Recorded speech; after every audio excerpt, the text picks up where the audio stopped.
Mike Messier. We're going to talk some AEW. Early evening on a Sunday. Kind of an interesting time to be ending a pay-per-view experience for pro wrestling. This is normally the time that people would start settling in for the night to get ready for the pay-per-view event.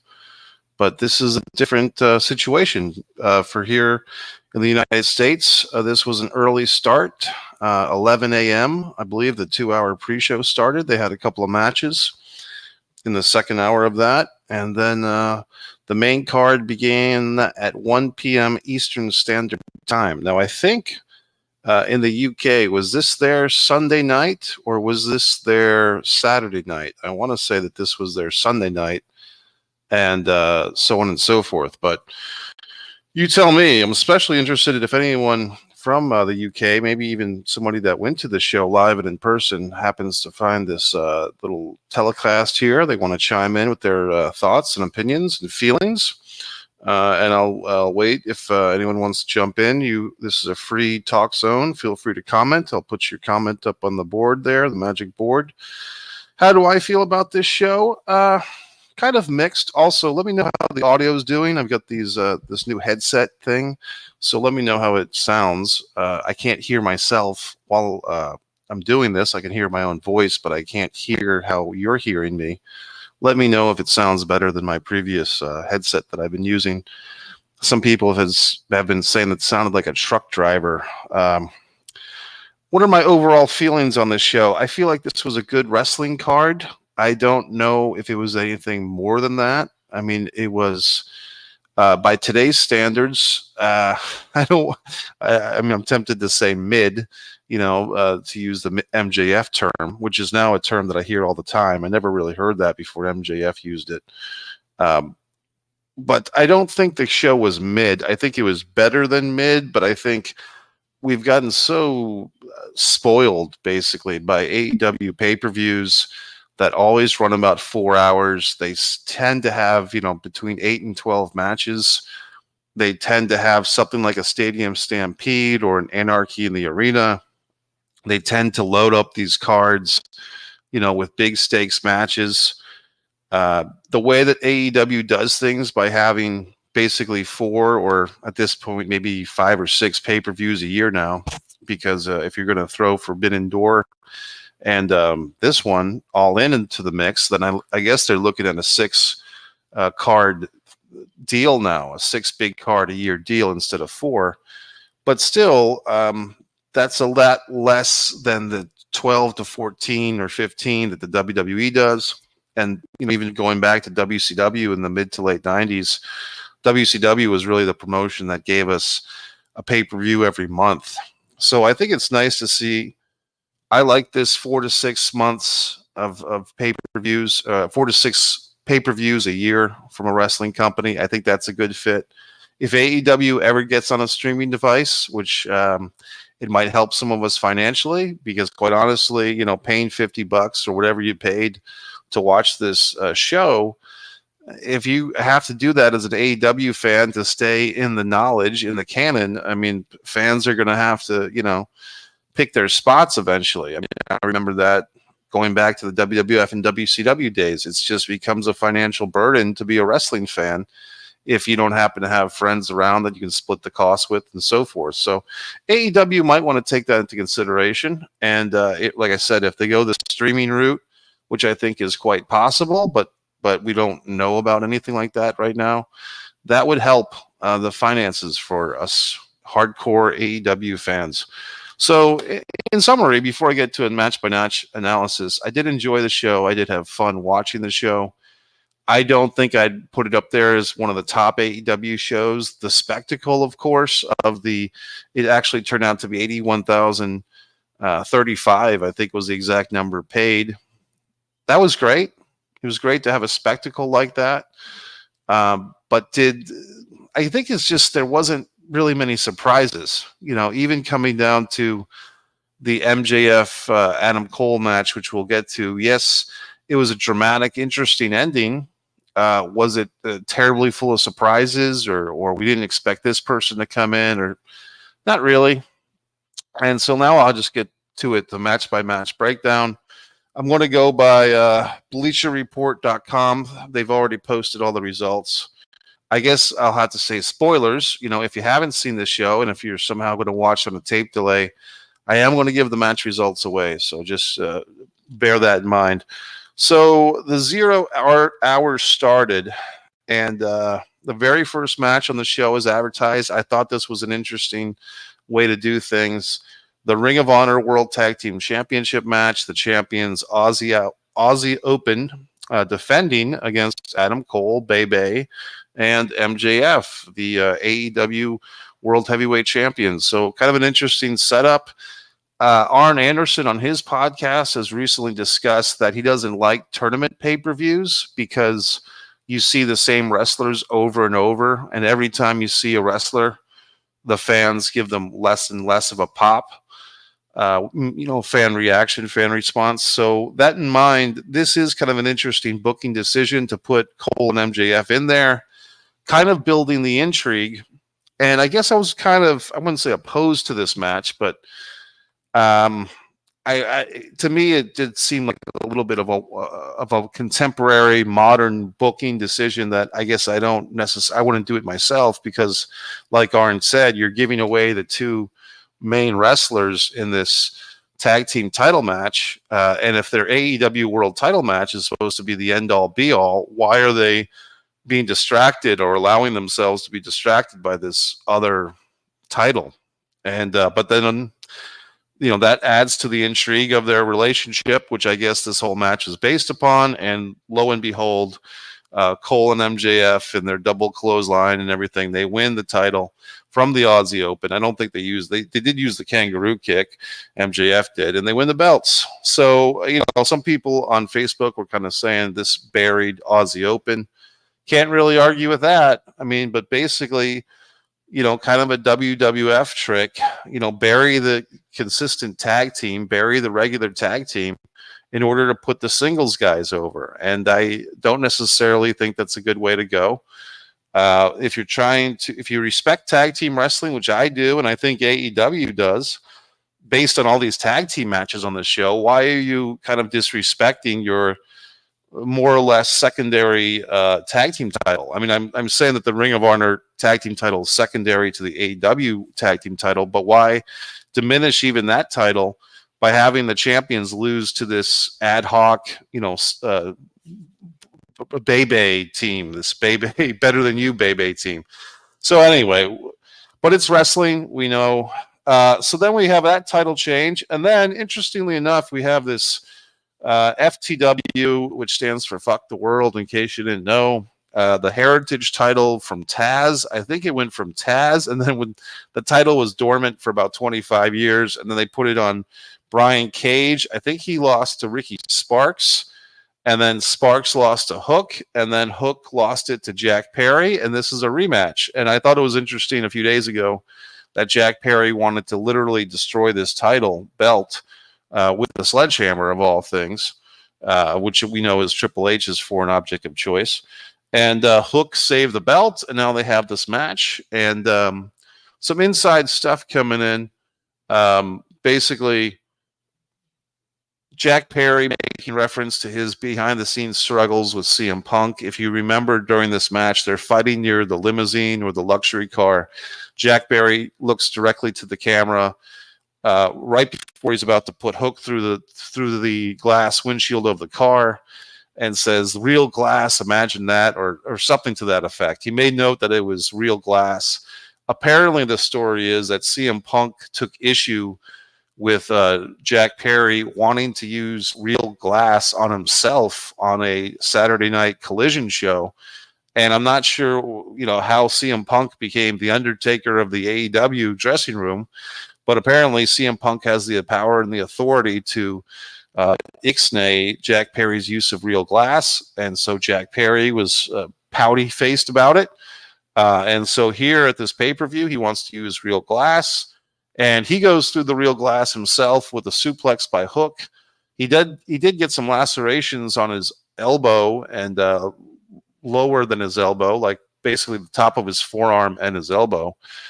And it didn't look like a vital wound, not like Goldberg putting his hand through the card 30 years ago, but it looked bad enough. And apparently, the backstage rumors that CM Punk and Jack Perry had some more issues after this pay-per-view. So that fun thing keeps on going. But what we see here is even in the 0 hour, even in the free preview show, we've had 2 title changes. And yes, they're kind of, third level titles, but still 2 title changes already. Interesting. The show begins. I'd like to get this thing in order. For whatever reason, Bleacher Report does not have the matches listed as they occurred. But let me see if I can find that. They do actually. I take that back. My apologies, Bleacher Report. So let's see. Blah, blah, blah.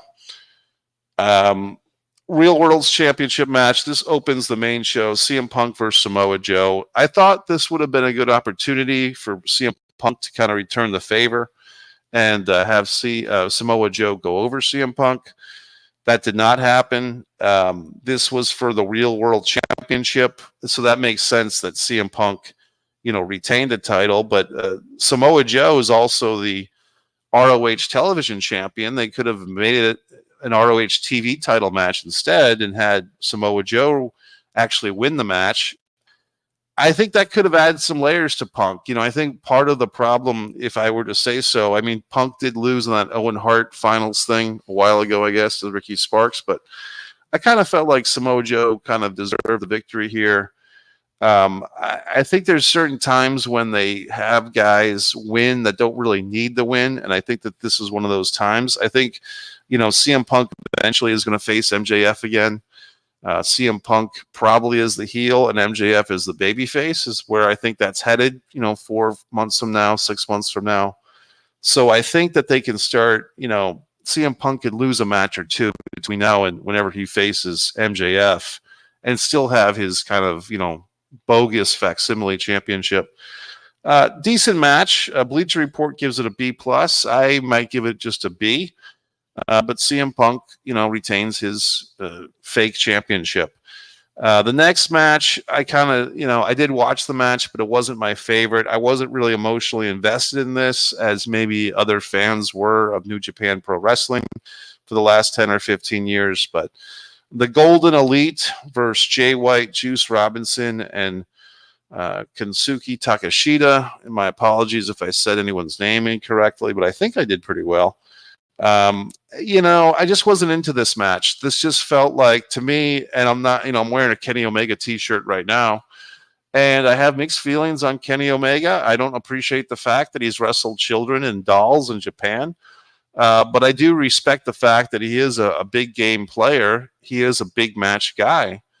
And I felt like, Kenny on a show like this, I would have really rather see Kenny Omega versus any of these guys. Kenny Omega versus Jay White, Kenny Omega versus Juice Robinson or Takeshita in a one-on-one thing. I thought it was kind of a waste of Omega.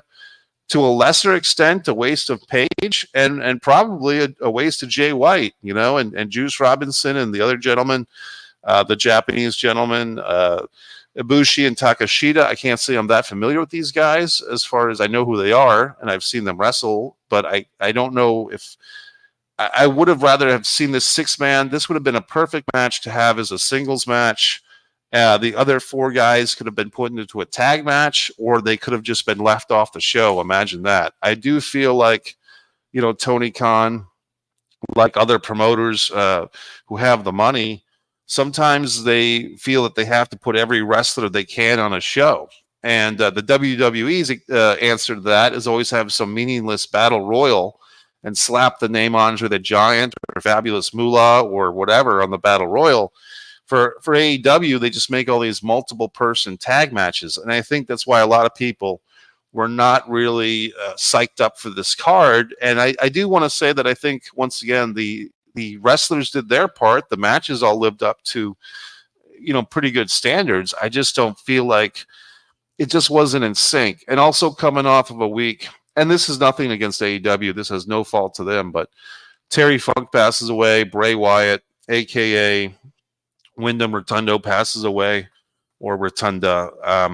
it's a sad week for wrestling fans. So I think people wanted to really enjoy a wrestling show, and I do feel like AEW delivered the best they can. So in this way, this show felt like a wrestling show for wrestling fans. This was not a transcendent show, in my opinion, beyond the fact that it was a big crowd. And maybe that's for the best. Maybe wrestling shows should stand on their own 2 feet and not have to have the Logan Pauls or the Mr. T's of the past or the Lawrence Taylors of the past. If anyone wants to leave a comment in live time, let me know if the audio is good. Like I said, I've got this new multicolored headset. This is the very first time I'm using this headset, folks, so I really don't know how I sound to you. I know how I sound to me. It's the headpiece is so overwhelming. It's heavy. I'll put it that way. Anyway, let's go on to the next match. This was a very interesting match. This went a little bit different than I thought. For some reason, I thought this was supposed to be a ladder match. The FTR, F the Revival defending the AEW World Tag Team titles against the Young Bucks.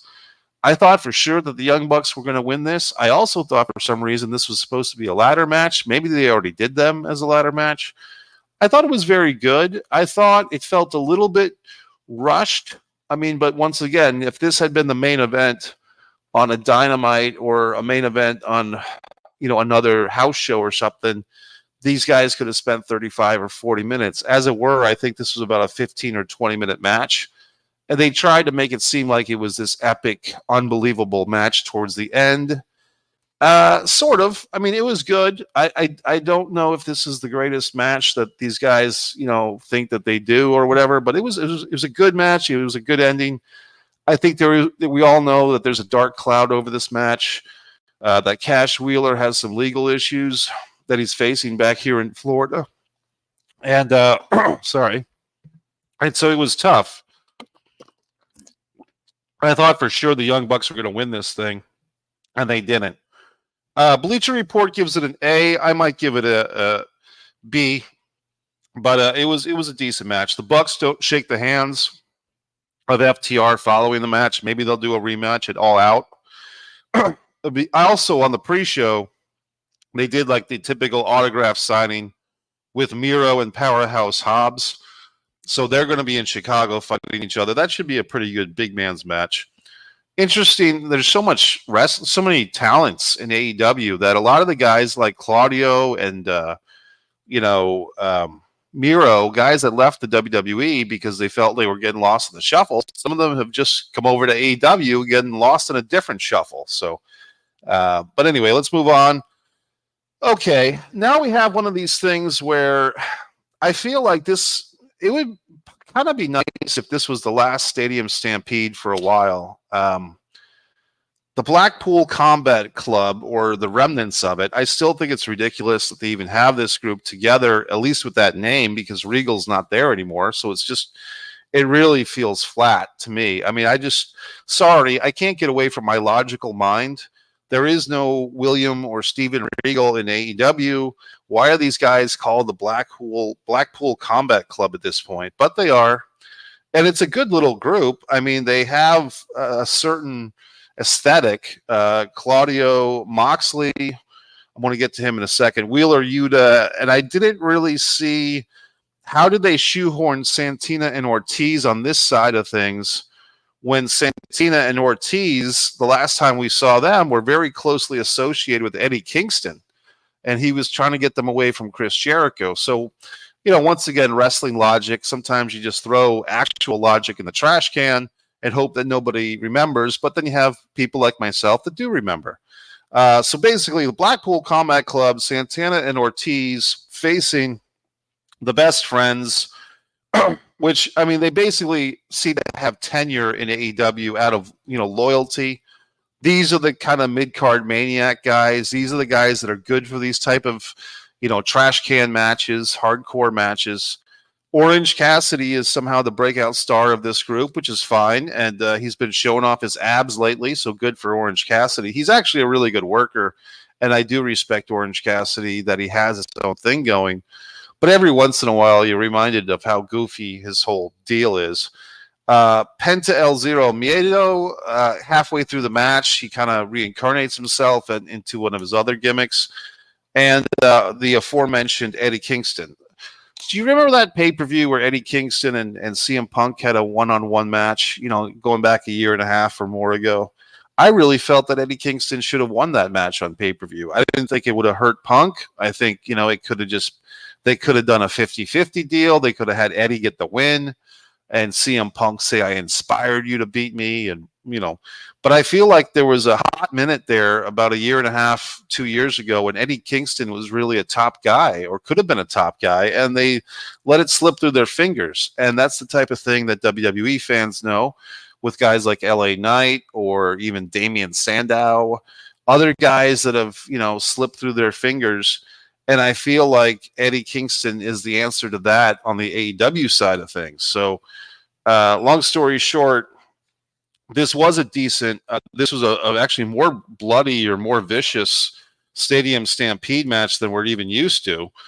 I think I was actually there for the second Stadium Stampede match at, I think it was Double or Nothing 2021 when it was MJF and Jericho, the Pinnacle against the Inner Circle. So they're fun, they're fun, but I do feel like, you have to have really good direction with the cameras to make sure you capture all the high spots and everything. Orange Cassidy did bleed buckets in this. I guess, Moxley inspired him to do so. I'm just unraveling a cord in case you're wondering what my fingers are doing. But once again, folks, there's a lot of wasted talent in this type of match. I mean, Moxley, in my opinion, like him or not, Moxley is a big singles wrestler. Like, Moxley can carry a big match on his own. And whenever Moxley is put into a tag team match, and I think that card that I went to a few years ago was Moxley and Eddie against the Young Bucks, I want to say. But whenever Moxley is kind of demoted into a tag team match, I do feel like that you miss out on an opportunity, because Moxley's one of the few guys in the whole wrestling world that can really make a match feel like it means something. And I'm not here to fucking, shine up John Moxley. Not that he needs it from me, but I feel when you just put a guy like Moxley in a 10-man match, it's a real wasted opportunity. So who could you have had Moxley in here? I mean, he could have had a one-on-one thing with Penta. Even was it Trent in the Best Friends? He's kind of like their best worker. Claudio's in this thing. He and Eddie could have had a one-on-one match. I just feel like this 10-man match was not the best use of really any of these guys. It was still a fun match. It was a good match for what it was. I kind of dispute the booking. I would give this like a C+B. They gave it a D. Bleacher Report. I think it's just however you view this thing. For what it was actually pretty good. I'm surprised they gave it a D. I think they just don't like hardcore matches. I like hardcore matches. I just don't like talents being wasted in them. AEW World Women's Championship match. Once again, folks, feel free to comment. I haven't seen any comments yet, but if you do want to comment. If you don't. That's fine. But I'd love for you to comment if you do have a comment. Let's see. The next one was the All In AEW Women's Championship, World Championship. Interesting, no TNT. Statlander was not on the show, which seems like, I don't know if they've actually done much with her since she won the title. But in any event, this is for the traditional AEW Women's title. Also, I mean, talk about that TNT title, which has basically existed, made for Jade Cargill. I thought that should have been a women's tag team title. I don't know why they just went with another singles title for the women. And I'm not saying that they don't deserve it. I'm saying they don't need it. It's a difference, because just the roster's not that deep. But in any event, Saraya, Hikaru Shida, Toni Storm, and Dr. Britt. You had three great wrestlers in this thing, and Saraya, who won the title. And I'm not saying that Saraya is not great. I think she was great 5 or 6 or 7 years ago.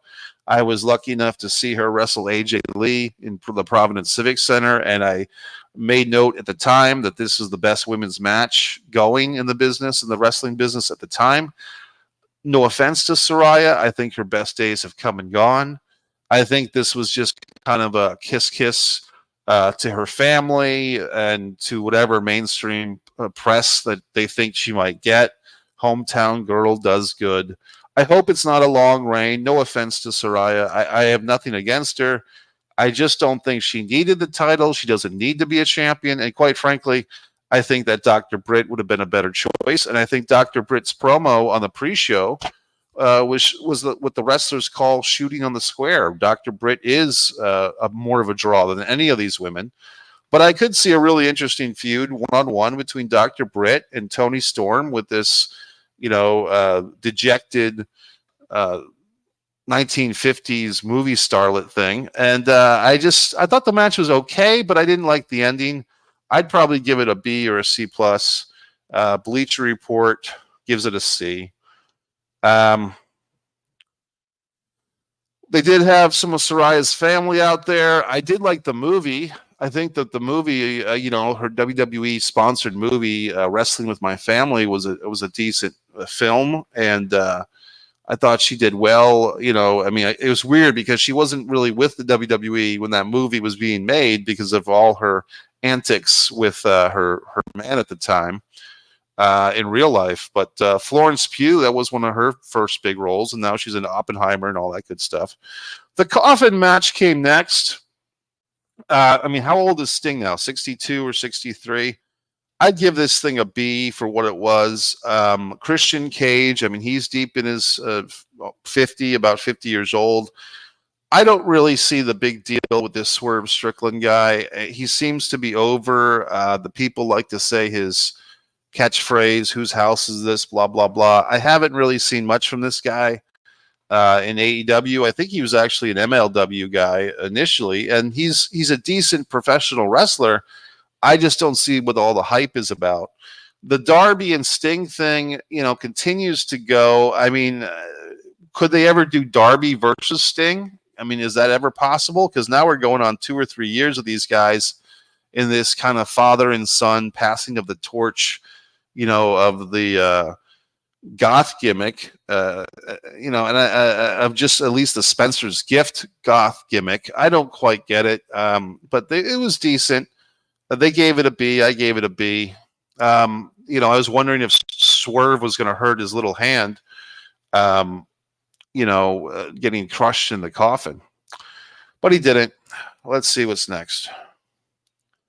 This one was interesting. Probably other fans who are more fans of New Japan Wrestling like this better than I did. Will Ospreay, I believe he's still under loan from New Japan, comes in, gets this match with Chris Jericho.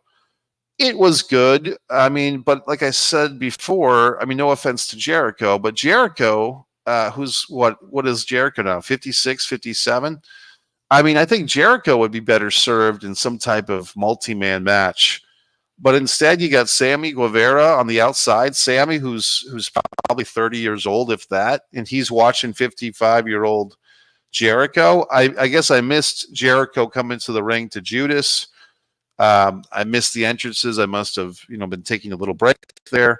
But in any event, the match was fine. I just don't, once again, if I was the booker, I would have probably put Claudio in that spot or Mox versus this guy.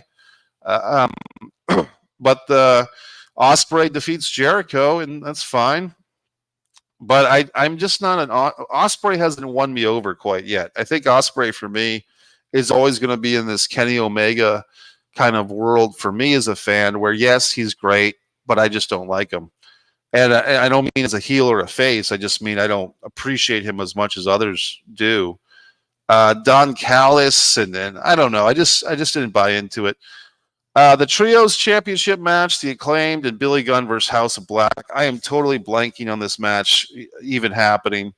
I must have fallen asleep. I'm seeing there's some type of gimmick here with Billy Gunn and the pretty girl, and they gave it a C. It says The Acclaimed and Gunn defeated the House of Black.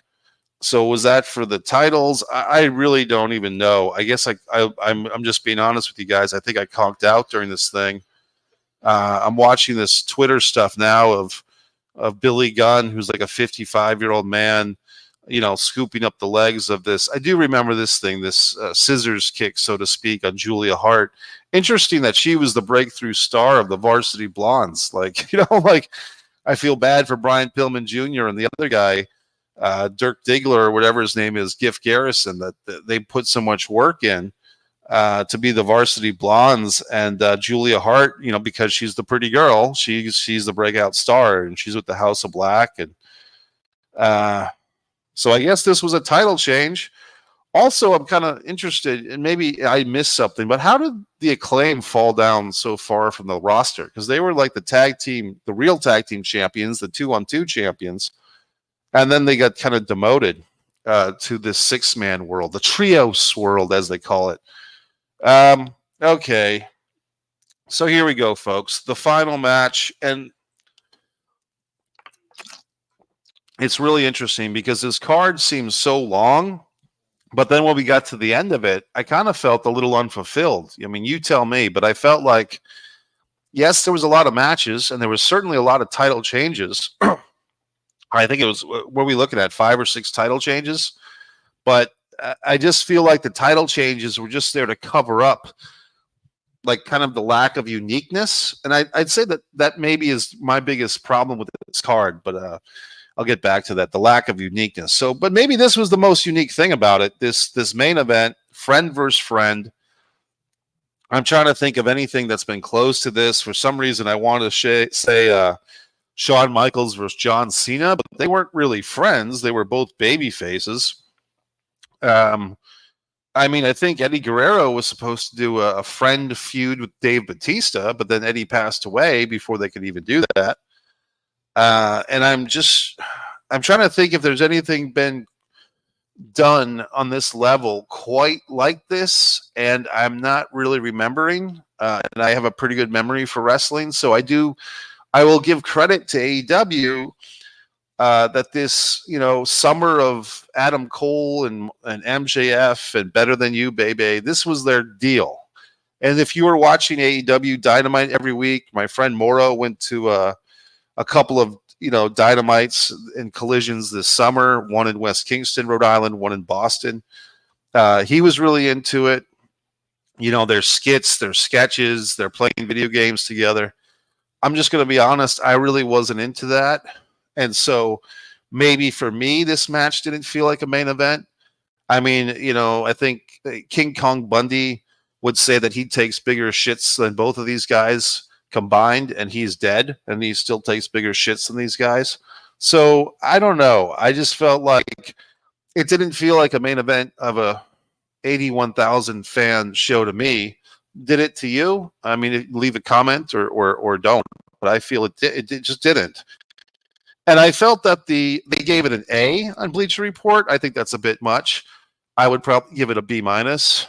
I just didn't like the storyline stuff seemed to overwhelm the match. If the whole idea is who's the better man, who's the better wrestler, who would make the better champion, I didn't feel that. I didn't get that. It didn't work for me.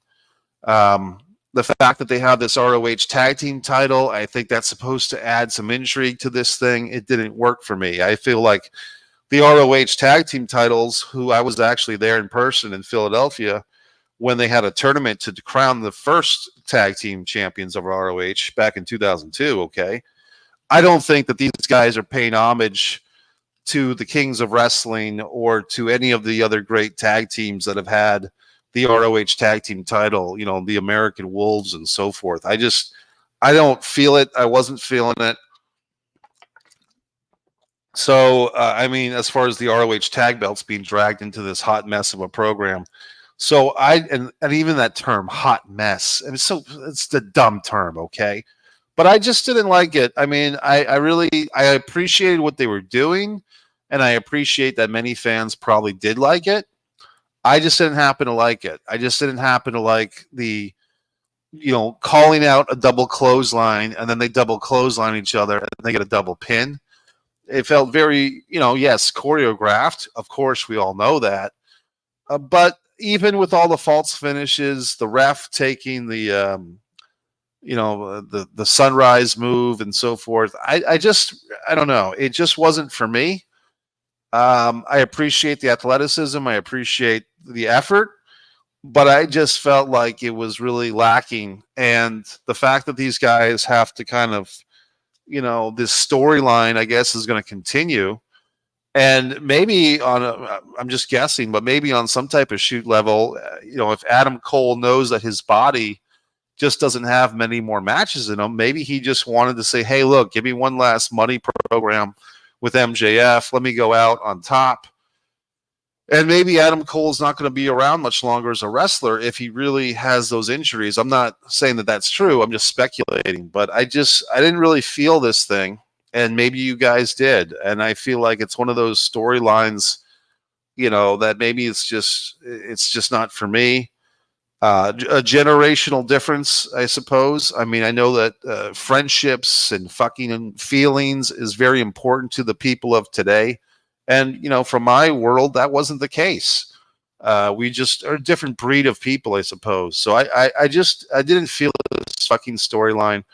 I do give it points for uniqueness. I just didn't get myself all wrapped up into it. So probably the most interesting thing at the end of the show, we see a little lower third, which means like when you see MikeMessier.com, that's a lower third. You're welcome to check out my website, buy my book, subscribe to this channel, do all the wonderful things I tell you to do that you never do. Share the video, do whatever you want, okay? But I just didn't feel like what was interesting was that they announced All In 2024, I believe, August 25th, 2024. I think they also said that today's date was actually the anniversary of the Bret Hart Davey Boy Smith SummerSlam. So that's kind of nice. AEW does an interesting thing where they kind of like take the history of wrestling companies at large and kind of claim them as their own. And interesting, like when they had Greg Valentine in the stands for the dog collar match between Cody and Brody Lee, and they have Greg Valentine in the arena as if he was part of AEW, but there was no AEW in 1983 when he fought Roddy Piper at Starrcade 83. So I always, I kind of like that because Tony Khan is basically saying, hey, look, we know that we're a young company. We don't really have this 20 or 30 or even 10-year history of our own. So if we're going to pay respect to wrestlers from the past, even like in the Owen Hart tournaments, they have to kind of borrow from other companies' legacies. On the flip side of that, AEW did have enough history for an artifacts room at Double or Nothing 2021, and I captured that for you on video on this channel. Okay, folks, so overall, I mean, look, I actually had a little bit of an internal struggle before I planted down to watch this show today. I really thought like, hey, this is going to wipe out my whole day. It's a Sunday. It's Florida. There's a lot of sun, a lot of heat, which is kind of a mixed bag for a guy like me. But I do like going out and about and having fun and, sitting home while the sun's out and watching wrestling for 5 hours. It can be fun, but I kind of prefer that to be a nighttime activity.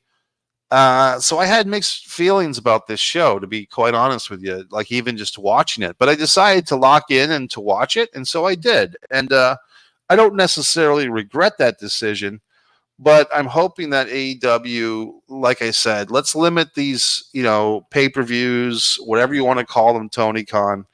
Keep them at 6 or less a year. It looks like now it's going to be 6 because if you've added All In, if there's going to be an All In and an All Out every single year and a Forbidden Door and I guess Double or Nothing and there's one other show they do during the summer, right? So, I mean, now we've got like this kind of loaded up summer. Let's just stick to that. So anyway, folks, if you have any comments, you can leave them retroactively. Let me know how this fucking audio went. I'm very curious if this headset did me justice. Did you justice, more importantly, because it's all about you. It's not about me. It's about you. And that's it, folks. MikeMessier.com, one pro wrestling and sports fan. If you look over on this channel to the shorts, there's tons of still photos from NXT house shows. my Ox Baker interview, my Bob Backlund interview, Brian Pillman Jr., Randy Couture, and others. My movie Wrestling Son. And my other channels are one Mike Messier, one artist Mike Messier, and one Man in a Camera Films. Thanks for watching. Hope you had it all in, and leave a comment if you